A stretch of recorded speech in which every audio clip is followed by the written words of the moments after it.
Mike Léral, Yorana, à l'approche du long week-end de Pâques, vous allez nous donner plus de précisions sur les contrôles routiers que la police nationale s'apprête à renforcer. Yorana a des contrôles qui ont déjà lieu puisque ce soir nous sommes ici depuis environ 1 heure sur le front de mer de Papeete face au centre Vaima et en 1 heure il y a eu 360 contrôles et déjà 4 verbalisations. C'est dire si certaines personnes n'ont pas encore compris qu'il ne faut pas sortir sans son attestation. Pendant le confinement, bien entendu, il faut toujours avoir une attestation. Je vous propose d'en parler avec Mario Banner, qui est, comme vous le savez, le chef de la DSP. Mario Banner, est-ce que vous pouvez me dire si ces contrôles vont évoluer pendant le week-end de Pâques, parce qu'on sait que c'est une période habituellement festive? Alors effectivement, ces contrôles vont non seulement évoluer, mais ils vont évoluer en pire. C'est-à-dire que s'agissant d'un long week-end de 4 jours fériés, il n'empêche qu'il y a certaines personnes qui vont vouloir certainement continuer à venir se balader en ville sans motif impérieux ou nécessaire. Donc nous maintenons la pression sur nos contrôles, qu'il s'agisse de contrôles de jour comme de nuit, puisqu'après 20 heures, il y a également les contrôles pour le couvre-feu.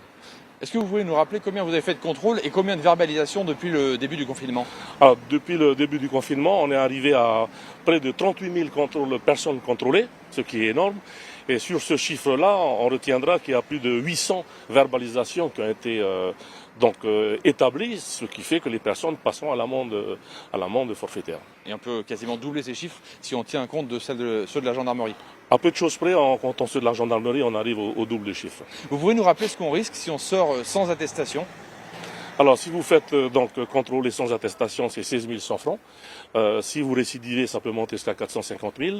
Et si vous récidivez 3 ou 4 fois, cela devient un délit et non plus une contravention.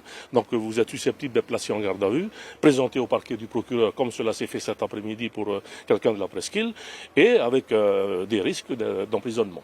Et puis, vous ne faites pas les contrôles ce week-end que sur les routes. Où est-ce que vous serez aussi? Alors demain, nous allons accentuer des contrôles à la gare maritime pour le départ des navettes à destination de Moria. Donc il y aura un contrôle très serré qui sera fait demain matin. Nous le faisons dans le sens Papeete-Moria, mais la gendarmerie le fait dans le sens Moria-Papeete. Vous connaissez qu'il y a encore des gens, malgré le confinement, qui veuillent aller passer leur week-end à Moria? On espère que non, puisque nous avons déjà la liste des sociétés, par exemple, qui de manière impérative doivent se rendre sur l'île de Moria pour des livraisons. Donc eux seront doublement contrôlés, mais on sait à peu près qui sont les gens qui vont y aller. Mais on espère qu'il n'y a quand même pas quelques récalcitrants qui vont se dire qu'on a 4 jours devant nous, on va aller bronzer au soleil à Moria 4 jours. C'est formellement interdit. Et qui ne s'amusent pas à nous dire que j'ai un domicile à Moria. Un domicile dans la vie, on n'en a qu'un seul. C'est ou à Papeete ou à Moria, mais pas les deux.